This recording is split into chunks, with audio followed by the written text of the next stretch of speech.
tend to. But sometimes things that I've even been taught, it just comes out because it has to be biblical, because this person that I trust and I believe in, they said it, so I mean, surely they've studied it, so I'm just going to take their word for it and just kind of go on.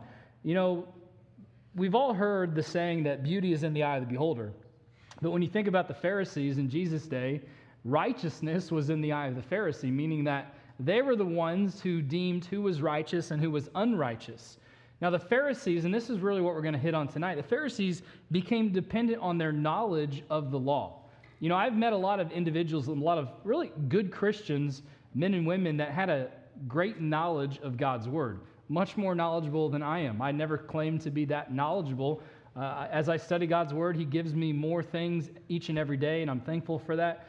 But I myself am growing in God's Word and growing in my own Bible study as I am preaching and delivering to you. But there are some that are probably even much more knowledgeable than me. But there are many that are dependent on their knowledge of the law, but then they fail to then properly apply the law. Without calling anyone out, how many know people like that or have known people like that?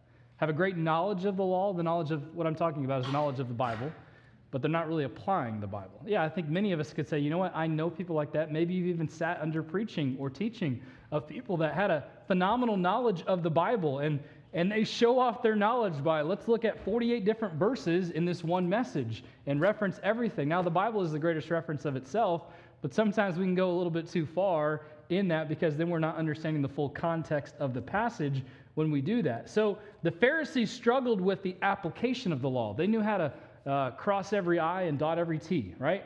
Did I say that right? No, I didn't. Cross every I and dot every T. Is that right now? No. Cross every T and dot every I. There it is. So they knew what they were supposed to do. That's what I'm trying to say. They knew what they were supposed to do. But here's the thing. Their own self-righteousness was woefully inadequate. The righteousness that Jesus was dealing with was different.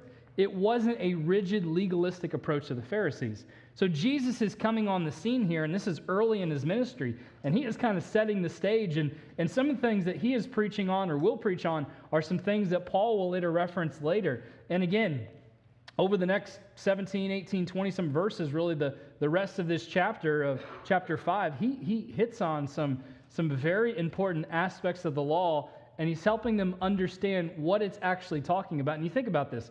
Who better to teach the law than the one that gave the law, right?